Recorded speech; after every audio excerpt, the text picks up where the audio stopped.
Bem-vindos a mais um episódio do podcast Let's Get Real Estate, o podcast da IAD Portugal, onde debatemos os temas mais relevantes para o mercado e para quem está no mercado imobiliário, para quem atua no mercado imobiliário. E o tema de hoje é absolutamente fundamental e transversal a todos os atores do mercado imobiliário. Vamos falar de gestão de crise e a resiliência do consultor. Os tempos são de incerteza, mais de contexto do que propriamente de incerteza inerente ao mercado. Tudo pode, hoje em dia, mudar repentinamente e as circunstâncias exigem particular preparação por parte dos consultores imobiliários para desenvolverem cada vez mais capacidades, habilidades, até do ponto de vista tecnológico, a exigência é nova e, portanto, de todos os lados surgem permanentemente novos desafios. E vamos, ao longo deste episódio, explorar como é que podemos, de facto, aumentar essa capacidade de resiliência para ultrapassar as crises com sucesso. E connosco, para falar sobre este tema, temos dois convidados muito especiais. Por um lado, e começando pelo convidado externo à IAD, o Pedro Silva. Olá, Pedro. Olá, Fredo. O Pedro é fundador e diretor-geral da Método. É formador, orador também, inclusivamente já em eventos da IAD, e é autor do livro Soft Skills para Todos e é especialista em desenvolvimento pessoal, formação, team building. Bem-vindo uma vez mais, Pedro, e obrigado por estares connosco hoje. Muito obrigado. E temos também a Sónia Fernandes. A Sónia é consultora imobiliária da IAD, formadora habilitada, membro também do nosso Círculo de Formadores Habilitados, onde organizamos e preparamos a formação na IAD. Tens uma carreira já longa, vastíssima, no imobiliário e uma história que vamos conhecer um bocadinho melhor ao longo desta conversa. O que vamos discutir hoje é, no fundo, como é que gerimos estes momentos de crise e como é que mantemos a motivação em alta, mesmo quando os tempos são incertos. Começava aqui por ti, Pedro. A tua experiência em soft skills, e do que estamos a falar quando falamos de resiliência, basicamente estamos a falar de soft skills, e particularmente no setor imobiliário, que é um setor que também conheces. Quais dirias são esses desafios que, em contexto de crise, o consultor imobiliário enfrenta e como é que nos podemos posicionar para reagir perante a adversidade? Muito bem, vamos a isso. Antes de mais cumprimentar a Sónia, é um gosto de estar com alguém de referência nesta área. Muito obrigada. Também, Alfredo.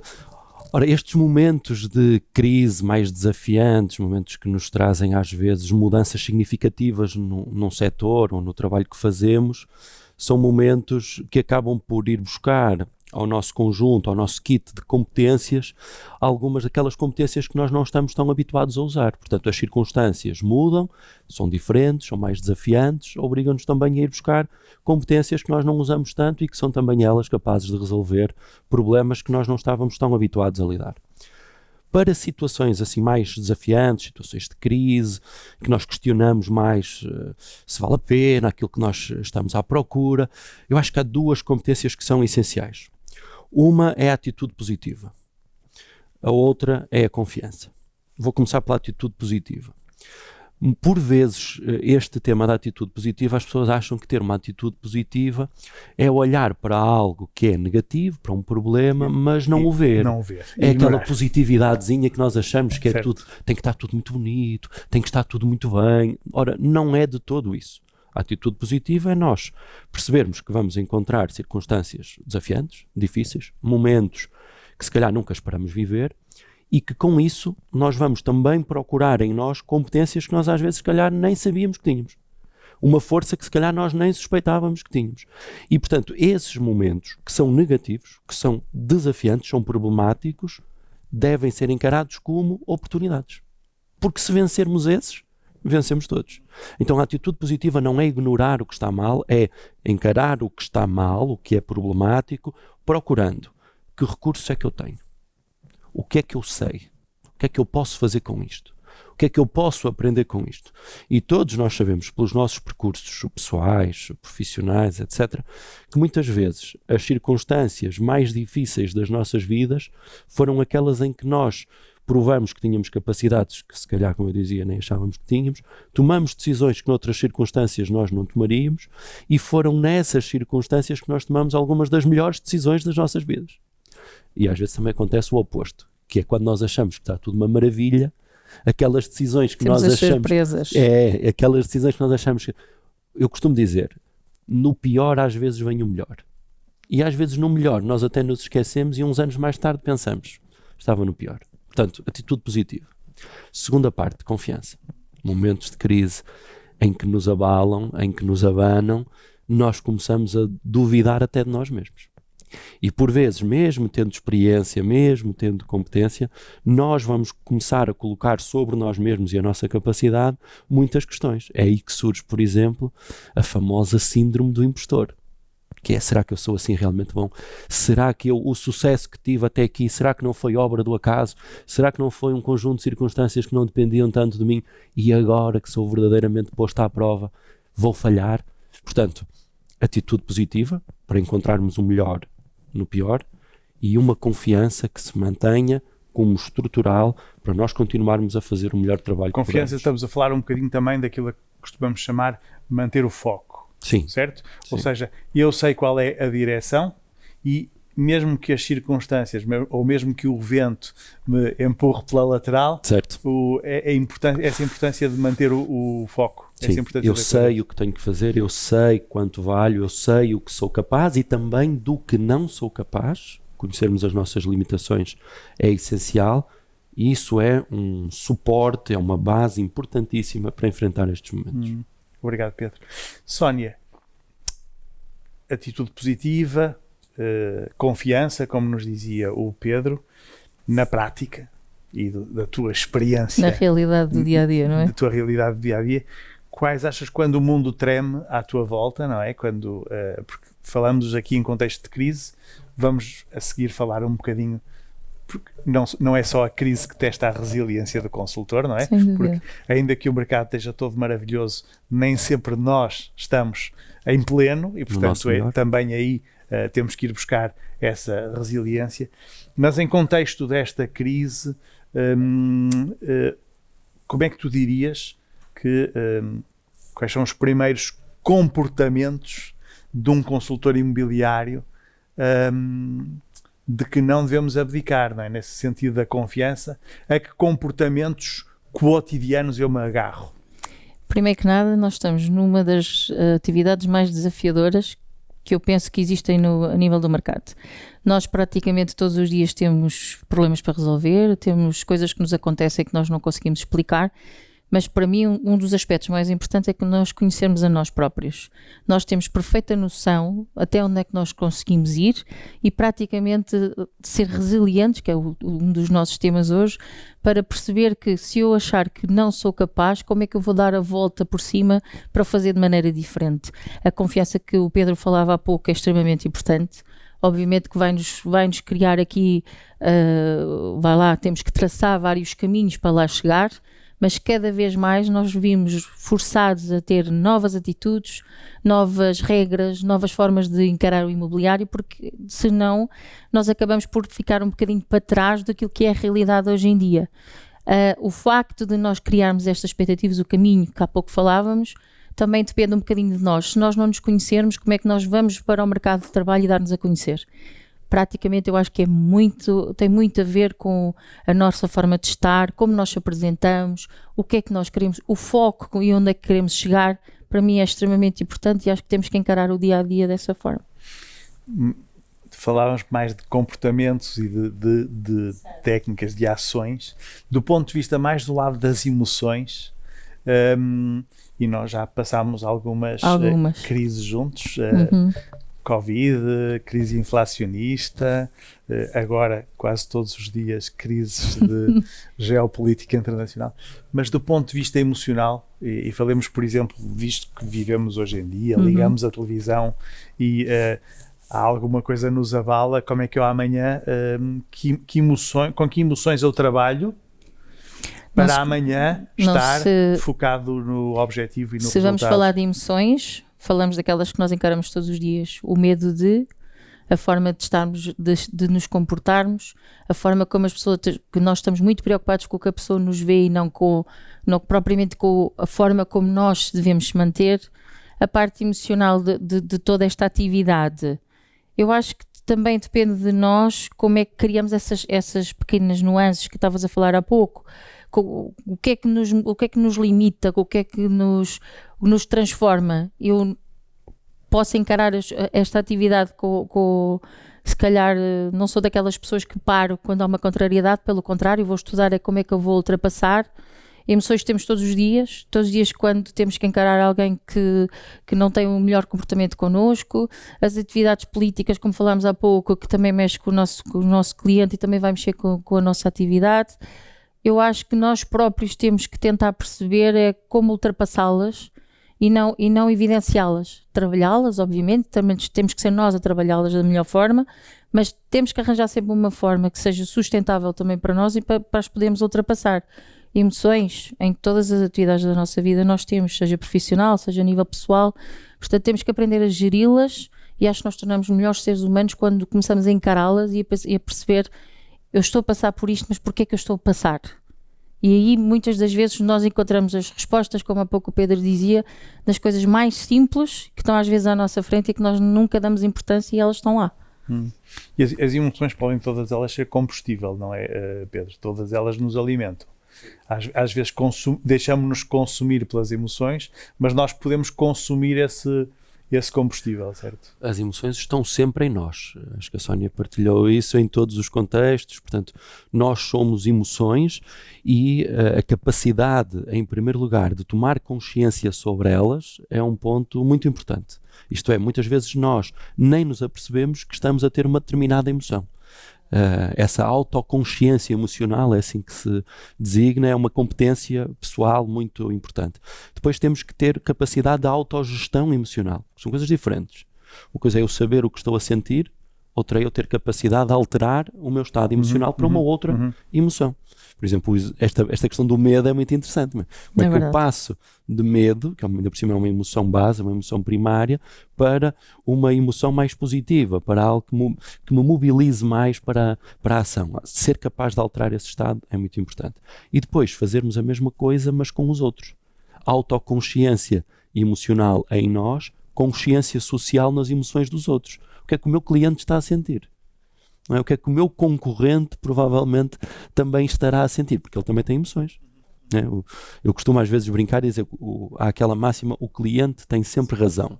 O cliente não tem sempre razão, todos sabemos isso, mas o cliente tem sempre emoção.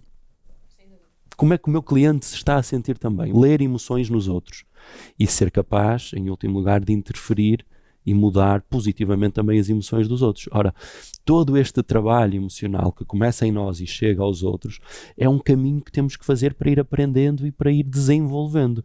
Nós não aprendemos a gerir emoções em nós e nos outros assim, num estalar de dedos. Não é uma coisa que se faz num curso de fim de semana, é uma coisa que nós vamos fazendo continuamente e que começa, em primeiro lugar, em nós. Nós não podemos atrever-nos a querer intervir, a conhecer as emoções dos outros sem o fazermos em primeiro lugar connosco. Por isso, esta competência de gestão emocional, inteligência emocional, acho que é uma competência essencial em todos os setores, particularmente, como a Sónia dizia, num setor que exige tanto e que tem tanta volatilidade e tantas coisas a acontecer que mudam, quer do ponto de vista económico, do ponto de vista processual, do ponto de vista tecnológico, e isto mexe connosco. Ora, se mexe connosco, também mexe com os outros. Começámos por falar em contexto de crise, chamamos-lhe assim contexto mais amplo, contexto universal quase de crise, do medo que vem associado, não é, à incerteza,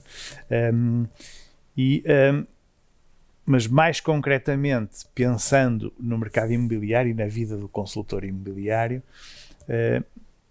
é uma vida vivida num contexto em que a contrariedade está sempre lá, não é? Portanto, o não é uma convivência quotidiana do consultor imobiliário, o que testa a resiliência, não é? Nós sabemos que, de facto, isso é transversal a qualquer atividade de natureza comercial, particularmente no imobiliário, atendendo à dimensão da compra, como se costuma dizer, não é? O valor médio da compra nesta atividade é um bocadinho maior do que a compra cotidiana. Nesse contexto, Pedro, nesse contexto do não e da convivência cotidiana com a contrariedade, ou seja, a microcrise, se quiseres, onde é que está, quais são os pilares, digamos, da resiliência do consultor nesse contexto, se quiseres, de microcontrariedade permanente e cotidiana? Ok. Eu costumo dizer sobre isso, estava a escutar-te e estava a pensar numa coisa que eu por vezes digo em algumas formações, que é: a arte de vender é a arte de saber ouvir nãos e seguir em frente. Porque se eu a aprendizagem de que isso nos traz. Sim, porque se eu sou altamente sensível ao não, e se isso abala e mexe comigo, eu não posso estar em vendas. Porque está à espreita, não é? O não é uma grande probabilidade isso acontecer. Portanto, eu tenho que ter capacidade para ouvir não, aprender com isso, melhorar continuamente e ter menos nãos, e procurar ter menos nãos lá à frente. A resiliência é um termo que, curiosamente, nos últimos anos acho que teve aqui um grande boom, está muito mais presente no kit de competências que nós temos e que nós consideramos necessárias, válidas, etc.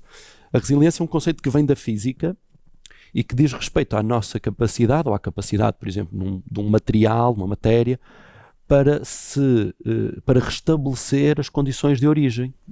O equilíbrio. O seu equilíbrio. Ora, se nós trouxermos isto para nós enquanto pessoas, o que é resiliência numa pessoa? É a nossa capacidade de enfrentar um conjunto de desafios e de depois disso restabelecer condições de equilíbrio e voltar a um ponto de partida equilibrado e positivo.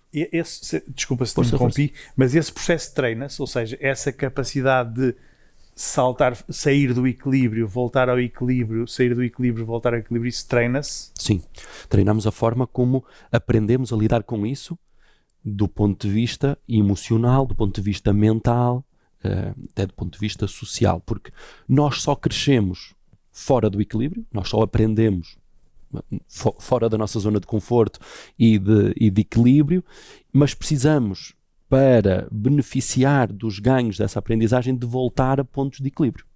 Não é?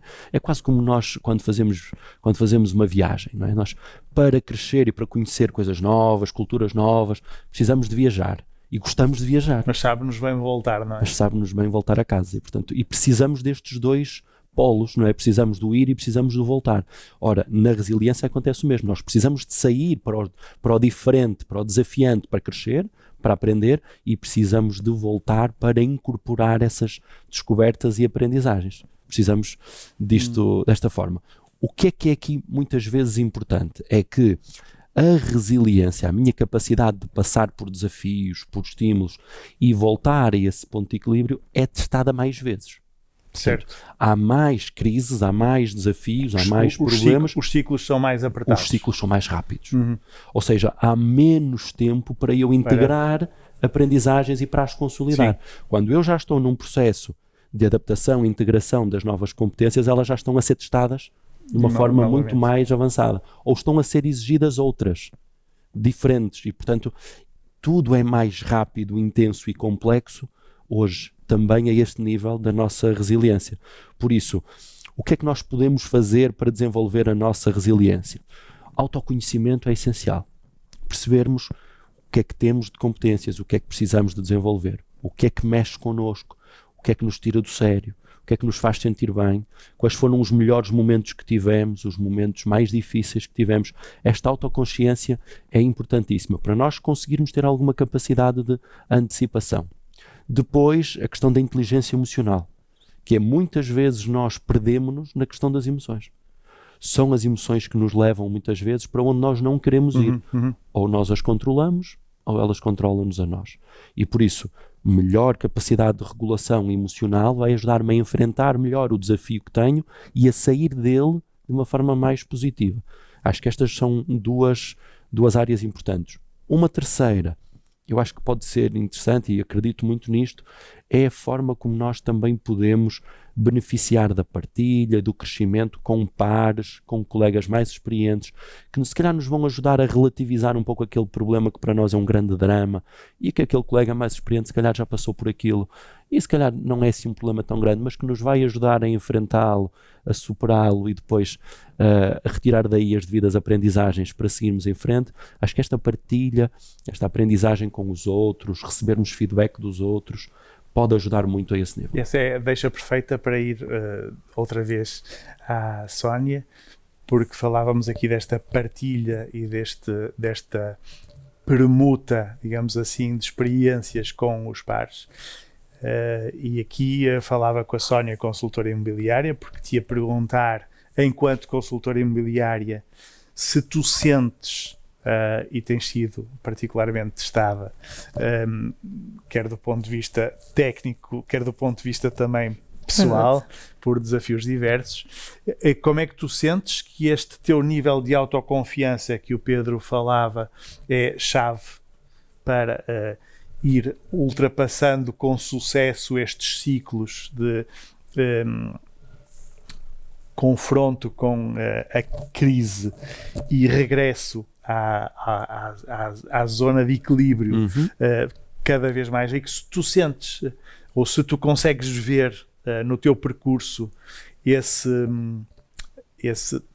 trabalho de desenvolvimento da autoconfiança, por um lado, e por outro lado, enquanto formadora dos teus colegas também na IAD, tenho uma responsabilidade acrescida. Tens uma responsabilidade acrescida por um lado, e portanto nós tendemos a pensar muito a formação do lado mais técnico, se assim quiseres, mas também até que ponto é que no contexto de convivência com os teus pares tens sido chamada a ajudar neste trabalho da autoconfiança dos teus colegas também? Ok. Na questão da autoconfiança, eu já passei por muitas fases na IAD. Quando entrei achei que isto era um mundo que se calhar não era para mim. Depois passei à fase de perceber que efetivamente isto fazia sentido. Depois passa à fase de lidar com o não, que falávamos há pouco. Passa à fase de ter que me adaptar a um mundo ao qual eu não estava se calhar preparada. Aí a formação deu-me um boost fabuloso, não vou mentir nessa situação. Havia muito aquela situação da autoconfiança, eu tentar perceber se isto realmente fazia sentido e como é que eu iria ultrapassá-lo. A questão que estava a falar há pouco do autoconhecimento, acho que é extremamente importante. Eu conheço-me a mim própria, eu sei como é que eu tenho que trabalhar, mas como é que eu me vou adaptar às outras pessoas que vão passar no meu caminho e que eu também vou ter que criar um elo de ligação que muitas das vezes não é fácil de criar. No aspecto da formação, como é óbvio, eu acompanho formandos desde o seu início até depois ao seu sucesso. Tenho muito gosto em fazer parte disso, tenho muito gosto em cada vez que algum deles me liga a dizer, olha, sinceramente isto funcionou desta maneira como deste esta diretriz. Nós também somos um bocado o espelho da nossa realidade e acabamos por também nós formadores temos que passar essa autoconfiança e ter a capacidade de dizer, mesmo que lides com um não, como é que tu queres ultrapassar isso? E lá está, o autoconhecimento, conhecer-nos a nós próprios, tentar avaliar até a pessoa que está connosco, o porquê dele estar a ter esta reação connosco, porque é que nós vamos ter, como é que nós vamos trabalhar este não para ter a capacidade de transformá-lo num sim. E eu acho que nesse aspecto nós próprios criamos uma defesa, uma autodefesa. Eu recordo-me basicamente, inicialmente, quando um cliente me dizia que não, que eu ficava extremamente nervosa, não sabia muito bem como é que havia de lidar. Agora faço exatamente o contrário, estou deserta que ele me diga o não. Porque eu quero muito trabalhar o não dele, porque o não dele se calhar até tem ali qualquer coisa escondida e que eu preciso de perceber como é que eu vou transpor essa situação. Seja a nível de formação, seja a nível de cliente, isto acontece-nos diariamente. E o Pedro, que faz disto aqui o seu dia-a-dia, com certeza terá isto muito mais como experiência do que eu. Mas a realidade é esta, nós vimos muitas pessoas que não sabem lidar com o não porque também nunca tiveram que o fazer. Mas se nós pensarmos, nós lidamos com o não desde crianças, os nossos pais, quando nós pedíamos alguma coisa e os nossos pais diziam-nos não, nós arranjámos sempre uma forma do pai voltar e dizer, sim senhora, podes ir, e feliz e contente. E no fundo nós temos que reprogramar-nos para trabalhar isso na nossa vida adulta. A dificuldade é essa. é alguém não saber lidar e dizer eu não sou capaz. Mas nós não somos, nós temos que criar aqui uma forma de transpor o nosso não sou capaz para uma oportunidade.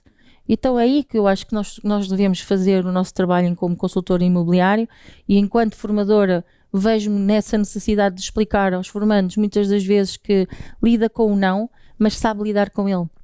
O cliente pode dizer não hoje, passado uma semana, se calhar até o teu estado de espírito está diferente, tu voltas e o não passa ao sim. E há uma coisa, acho que é muito importante nisto que a Sónia está a dizer, é que particularmente em fases iniciais da nossa carreira ou em alturas em que estamos com níveis mais baixos de confiança, nós entendemos que o cliente nos está a dizer que não a nós. E é preciso ajudar as pessoas a perceber que o cliente está a dizer que não ao negócio. É verdade. Ou seja, não levarmos isto de uma perspectiva pessoal, não levarmos tudo a peito, porque parece que o cliente está a dizer que não, põe tudo em causa daquilo que eu sou e daquilo que eu faço. Quando na realidade não é Não isso. é necessariamente assim.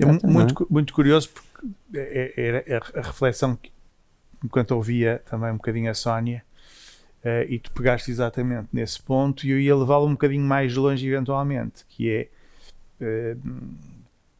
crise, se quiser, contrariedade, chamemos-lhe assim,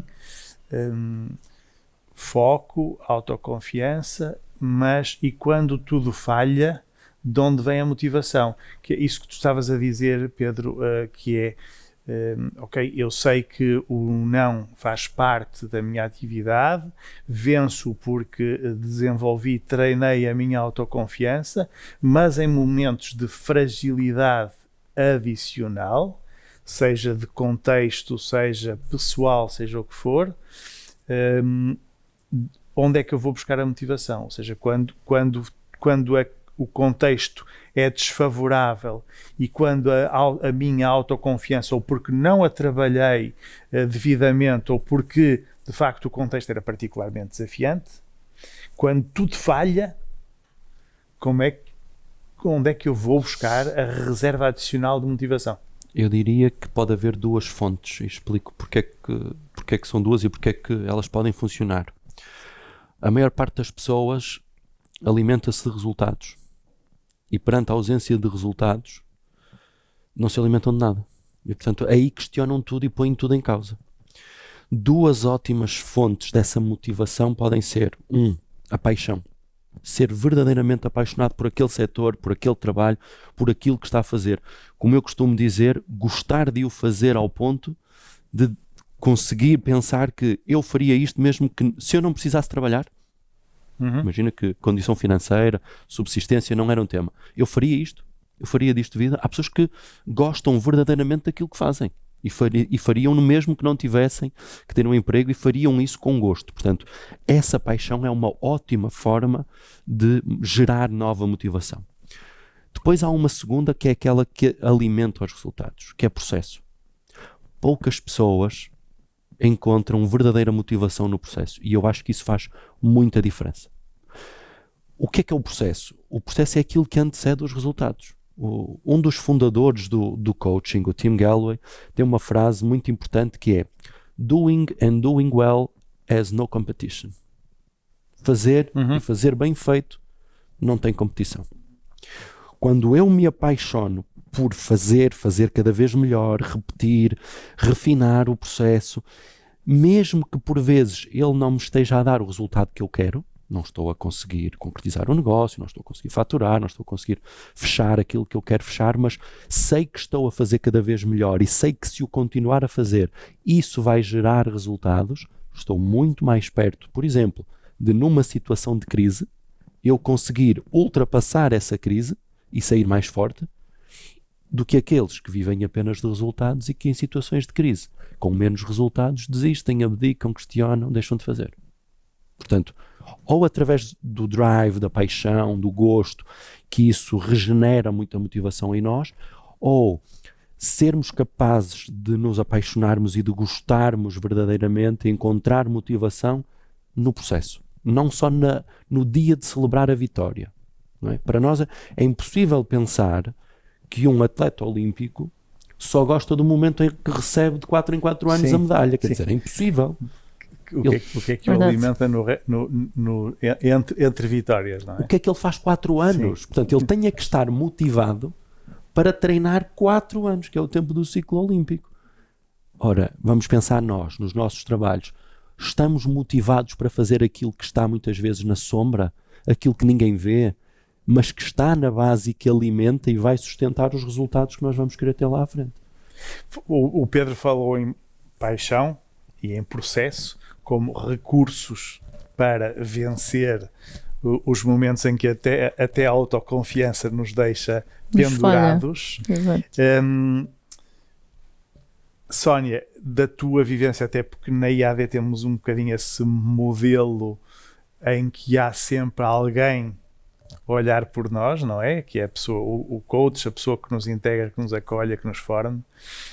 Há também digamos, essa ferramenta externa, não é? Não só a paixão e o processo, mas é importante ter alguém, um coach, a quem recorrer quando, e tu bem sabes, tudo nos põe à prova. É verdade. Cada vez mais acho que isso faz sentido. Haver alguém a quem nós podemos recorrer, alguém que nos conheça, alguém que se dê ao trabalho também de passar algum tempo connosco. Acho que isso é crucial. Mas nós podemos esquecer de uma coisa. Para além de tudo o que estamos aqui a falar, nós próprios temos que começar a criar um objetivo. E muitas das vezes esse objetivo pode não ser o financeiro, pode ser mesmo aquela paixão que estávamos a falar. Eu nunca pensei que iria gostar de imobiliário e agora não me vejo a fazer outra coisa, que isto é uma realidade. Mas vejo que há muita gente que, mesmo traçando objetivos, há muita coisa que falha. E falha, se calhar, porque não para um bocadinho para pensar o que é que me move, qual era o objetivo que eu iria querer ter, seja a felicidade da minha família, seja a minha felicidade de mim própria, seja tudo isso. Eu acho que isso faz muito parte no nosso ramo, de nós conseguirmos ter mais sucesso. O facto de nós conseguirmos trabalhar como trabalhamos na IAD, e que tu sabes perfeitamente, nós conhecemos todos uns aos outros e temos uma vontade muito grande uns com os outros, também nos faz fazer aquela partilha que estávamos a falar há pouco, até das nossas dores, daquilo que nos move e o que é que nós precisamos. Se resulta para ti, porque é que não está a resultar para mim? Então explica-me como é que tu funcionas. E nós na IAD temos muito esta forma de trabalhar. O nosso coach, o nosso padrinho, como nós chamamos aqui, que é o nosso nome familiar, estar lá para nós, conhecer-nos e muitas vezes levar-nos naquele caminho que nós precisamos para traçar certos objetivos é extremamente importante. Mas nós também temos que saber pedir e exigir, que eu acho que às vezes é isso que nos falha um bocadinho enquanto ser humano, o facto de não pedirmos ajuda. Vulnerabilidade. É mesmo isso, nós achamos que Sim. Nós sabemos lidar com tudo e sabemos a realidade das coisas. Eu costumo dizer, e estou aqui há alguns anos, como sabes, eu aprendo todos os dias, seja em contexto de formação, seja em contexto de clientes, seja em contexto da minha vida no dia-a-dia, e tu sabes que eu já passei por algumas adversidades aqui e sempre fui daquela que com a parte positiva quis sempre que isto fosse diferente. E eu quero muito que isto funcione, então é isso que eu tento passar também aos meus colegas e aos meus clientes. Isto é uma atividade que eu acho que com prazer, com o facto de nós gostarmos muito do que fazemos, também vai impulsionar a forma como nós lidamos com os outros. O coach, como falavas, ou a pessoa com quem nós mais se identificamos, vamos lhe chamar assim, acho que é extremamente crucial na nossa atividade, principalmente porque há muita gente que eu acho que se começa a distanciar, acaba sozinho. E ficar sozinho nesta atividade é como morrer na praia, se me permitem o português corrente, porque é a realidade. Nós temos mesmo que agarrar as oportunidades, tentar pô-las entusiasmar-nos com o facto de haver sempre uma coisa nova, e isso temos que agradecer à IAD, sem dúvida nenhuma. Tenho que puxar aqui a situação e o mote à IAD, porque nós todos os dias temos uma coisa nova para experimentar, temos uma atividade nova para fazer, e isto tudo acaba por fazer com que nós criamos um objetivo próprio, mas nós queremos ser mais. E eu acho que isso é muito bom, porque na nossa atividade nós queremos ser mais. Não é só o objetivo final, que é a parte financeira, que obviamente que é prazerosa, obviamente que sim, mas nós temos que passar por aqueles processos todos. O autoconhecimento, a forma como nós lidamos com as coisas, o nós queremos mais, para mim, é das coisas mais importantes da nossa atividade. Obrigado, Sónia. Caminhamos para o fim, porque de facto quando a conversa é boa, o tempo passa rápido, e queria ir um bocadinho atrás e repescar a tua analogia, Pedro, relativamente ao atleta olímpico e às vitórias de 4 em 4 anos. E fazendo aqui, digamos assim, a ligação com este tema da resiliência, nomeadamente do consultor imobiliário. Porque para além, falámos aqui de formação, falámos aqui do desenvolvimento de competências de autoconfiança, queria perceber da tua experiência que relevância tem também, porque nós sabemos que o atleta não só treina muito, como quando não está a treinar se cuida bastante. E até que ponto é que é relevante para nos ajudar a aumentar esse nível de resiliência e de capacidade de enfrentar a crise ou a contrariedade? Que relevância para isto tudo tem a boa disciplina pessoal, o autocuidado, uma boa noite de sono, o exercício físico, a alimentação, cuidado? Que relevância tem isto, Pedro? Olha, eu sou um apaixonado pelo fenómeno desportivo, particularmente o fenómeno olímpico. Por isso é que por vezes uso assim algumas analogias nesse contexto. E nós podemos acreditar quando vemos um atleta olímpico, por exemplo, os Jogos Olímpicos são um grande fenómeno, e havia uma frase do Usain Bolt que era muito interessante, que era, ele dizia: eu preparo-me 4 anos para correr menos de 10 segundos. Eu acho que isto representa bem o que é alguém se dedicar a um trabalho, a uma profissão, ser exímio naquilo que faz, melhorar continuamente para conseguir atingir um resultado de longo prazo. Mas isso não vem só do treino, porque senão nós treinávamos, ou um atleta de alto rendimento treinava todos os dias sem parar. Se isso fosse garantia de sucesso. Há uma frase do professor Muniz Pereira que está num dos campos ali em Lisboa, quem conhecer a zona recorda-se, que está escrito assim numa das paredes: todos os dias é dia de treino. E ele explicava que todos os dias era dia de treino, não necessariamente no sentido de ir para a pista. De correr na pista.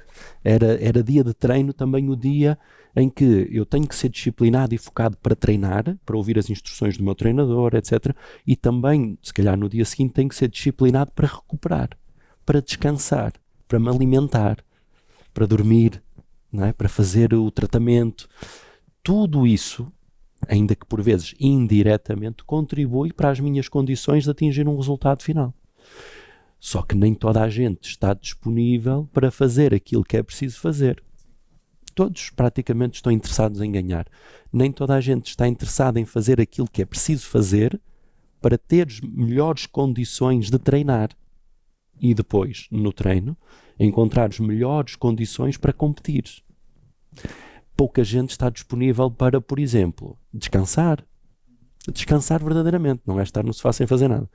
Recuperar aquilo que hoje nós vemos até de uma forma mais mediática, os futebolistas naqueles banhos de imersão, não é? Fazer as massagens. Para acelerar a capacidade de recuperar, não é? Ora, aí está, a regeneração. Porque se um atleta só treina, depois entra em overtraining, é assim que se diz. Ou seja, a fadiga que ele está a treinar mais, mas não está a ganhar nada mais em com esse treino. Ora, aí está. Levando isto para aqueles que são os atletas de alto rendimento corporativo. Porque há o alto rendimento desportivo. Depois há o alto rendimento corporativo. Não é? Um atleta de alto rendimento desportivo treina mais do que compete. E um atleta de alto rendimento corporativo, os vossos consultores, quando é que treinam? Certo. Não é? Certo. E quando é que competem? Portanto, é importante isolar estes momentos. Quando é que eu estou a competir? Quando é que eu estou a treinar? Em formação, por exemplo. Quando é que eu estou a recuperar? E aqui é que vem o lado, que às vezes é mais difícil na vida do alto rendimento corporativo, na nossa vida de empresas, que é: será que para nós também conta dormir bem? Será que para nós também conta uma boa alimentação? Será que para nós também conta fazer uma atividade que gostamos, um exercício físico? Será que para nós conta viajar? Também conta. Porque isso alimenta as nossas energias, a nossa energia física, a nossa energia mental, emocional, e dá-nos melhores condições para na segunda-feira aparecermos mais frescos, mais capazes, mais sorridentes, melhor preparados, e isso também conta. Portanto, acontece no desporto e acontece nas organizações. Sónia, atleta de alta competição corporativa. Corporativa, precisamente. A tua vida é a vida de consultora imobiliária, é a vida de empreendedora, de dinamizadora de uma equipa, e que já não é tão pequena assim, formadora habilitada, sim. Colaboras connosco na organização da formação. Esse tempo de recuperação, esse tempo de descanso, esse tempo do teu autocuidado, é importante. Tens cuidado com isso? Ultimamente mais ainda, porque percebi de alguma forma que é extremamente importante. Se eu não estiver bem comigo própria, não consigo fazer aquilo que é suposto fazer. Uma das coisas que eu acho que é extremamente importante, e eu acho que nós consultores esquecemos, é fazer gestão de tempo. Nós corremos atrás de tudo, nós não temos horários para nada, e eu acho que quando nós começamos a perceber que temos que também ter tempo para nós, fazer aquilo que nós gostamos, o que estamos à vontade para fazer, gerir a nossa agenda também é extremamente importante. E nós, se quisermos, estamos a trabalhar 24 horas por dia. Nós temos uma atividade que, se permitimos, nunca paramos. E eu aprendi, se calhar pelas vicissitudes da vida e tudo mais, e por outros motivos também, que tenho que parar e abrandar o meu ritmo diário. Então eu comecei a criar blocos de tempo para fazer tudo, seja na minha vida pessoal, seja na minha vida profissional. Obviamente aquela célebre frase que nós ouvimos na parte corporativa, que é: a minha agenda não manda em mim, a minha garantidamente não manda. Eu sei entender que tenho que ter um dia para descansar, para fazer o que eu gosto, ou ir passar um fim de semana fora, eu vou, porque permite-me fazê-lo. E eu acho que em termos da nossa atividade, cada vez mais nós temos que fazer o que gostamos e tentarmos perceber o que é que nos faz descansar, o que é que nos faz ter uma vida um bocadinho diferente. Se nós somos empreendedores, como somos, não é? Nós também temos que ter o nosso tempo para poder fazer aquilo que nós mais gostamos, porque isto não é só trabalhar, não é? E então eu acho que as pessoas têm que parar um bocadinho para pensar o que é importante na vida, o que é que lhes faz realmente ter um boost diferente, e para mim, neste momento, fazer uma gestão daquilo que eu gosto de fazer, para mim neste momento é crucial. Força. Sim, ia dizer que uma estratégia que eu acho que pode ser uma dica para quem nos ouve também, para levarem daqui coisas... Era isso que eu ia pedir. É isso que nós queremos, para encerrar este episódio, e eu vos pedir uma dica a cada um. E podes começar já, Pedro. Eu estava a ouvir a Sónia, esta organização do tempo pelos blocos. Eu faço uma recomendação às pessoas, que é: organizem o vosso tempo em 3 grandes blocos. Há um que está presente no tema que aqui estamos a falar, que é o tempo profissional, o tempo no qual nós queremos. Não confundam tempo com produtividade. Nós podemos trabalhar pouco tempo e ser altamente produtivos. E se formos altamente produtivos, depois ganhamos tempo para fazer outras coisas. E há pessoas pouquíssimo produtivas que depois precisam de muito tempo e nunca têm tempo para nada. Portanto, primeiro bloco, o tempo profissional. Este é o tempo que nós dedicamos ao trabalho, à organização, etc. Segundo bloco, tempo familiar, ou tempo para os outros, para as relações sociais. E vem a seguir o terceiro bloco, que é um bloco que muitas vezes as pessoas ignoram, que é: o que é que você faz? Olha, eu vou para o trabalho e venho para casa para cuidar da família, não é? Ou estou com os meus amigos, etc. Ok, e o tempo para si? Onde é que está o seu tempo? O tempo pessoal? Tempo profissional, tempo familiar ou social e tempo pessoal. E eu uso uma pequena e breve analogia em relação a isto. Quando nós andamos de avião, passam aquelas mensagens no início do voo, e uma dessas mensagens é: se houver uma despressurização da cabine, descem as máscaras, e nós temos, se estivermos a viajar com crianças, temos que pôr a máscara primeiro em quem? Então, mas eu quero salvar as crianças, não devia pôr a máscara primeiro nas crianças? Não. Eu tenho que pôr a máscara primeiro em mim, para garantir depois eu poder salvar as crianças. O tempo pessoal é a nossa máscara de oxigênio. É onde nós vamos buscar as condições para depois irmos para o trabalho melhor e para chegarmos a casa melhor. Mas por vezes temos que ter um pouco de tempo para fazer aquilo que gostamos, sem estar a olhar para o relógio, aquilo que eu chamo o tempo de abstração. Aquelas coisas que nós fazemos e o tempo voa. Porque estamos a gostar tanto. Até pode ser não fazer nada. Pode ser não fazer nada. É o nosso tempo. Pode ser qualquer coisa. Sem dúvida. Desde que nos dê prazer e desde que nos dê abstração de tempo. Se conseguirmos organizar nestes 3 blocos e encontrarmos capacidade de ir ao tempo pessoal, buscar o oxigênio que nós precisamos para dar depois o nosso melhor aos outros, então já valeu a pena. Obrigado, Pedro. Sónia, o mesmo desafio para ti. Deixa-nos uma dica para os teus colegas, os profissionais do mercado imobiliário que possam estar a ouvir-nos. Qual é a tua dica, a dica que lhes deixarias para ultrapassarem uma fase menos produtiva, menos positiva? Eu poderia começar aqui por muita coisa, mas vou começar pela parte que eu acho que é mais importante. Aprendam a lidar com as vicissitudes, aprendam a ser diferentes, não queiram ser igual aos outros, mostrem que são diferentes, porque é a diferença que nos faz ir mais longe. Se nós formos fazer uma margem comparativa com os outros profissionais, somos todos iguais, todos vendemos casas. Portanto, sejam diferentes, tentem ser cada vez mais assertivos naquilo que querem. Obviamente o tempo para nós é extremamente importante, mas nunca desistam, porque desistir não é uma palavra que devia de haver no nosso vocabulário em termos de imobiliário. Fecha-se uma porta, abrem-se 2 janelas. Perdemos um negócio hoje, amanhã vamos ganhar outro. Um cliente está-nos a fazer perder tempo, então vamos alterar a nossa forma de trabalhar este cliente, vamos tentar sair um bocadinho da nossa caixa e da nossa bola de conforto e vamos tentar perceber como é que nós vamos dar a volta. Saber lidar com as contrariedades da vida é extremamente importante. Se isto fosse fácil para todos, toda a gente era consultor imobiliário. Neste momento, os que são os resilientes, vamos lá, estão cá e espero que estejam cá muitos anos. É por isso que nós estamos aqui também com este tema, porque sabemos que todas as pessoas vão ter dificuldades quando entram no ramo. Mas um conselho é nunca desistir e façam aquilo que gostam, porque eu acho que quando nós fazemos o que gostamos, o dia corre tão bem, nós parece que nem estamos a trabalhar, o nosso dia a dia é uma coisa que flui e cada vez mais o tempo passa tão rápido, não é só porque estamos a ficar mais velhos, mas o dia a dia passa tão rápido e eu acho que nós temos que aproveitar cada momento deles, seja para aprender, seja para trabalhar, seja para estar em família. Cada vez mais acho que nós devemos dar só o luxo de dizer estamos cá, vamos ser diferentes e nunca desistir, honestamente. Muito obrigado, Sónia. Obrigado, Pedro. Se gostaram deste episódio, se o conteúdo vos foi útil, comentem, digam-nos como ultrapassam as fases onde a vossa resiliência é mais testada e partilhem este episódio com alguém a quem possa eventualmente, segundo vocês, interessar.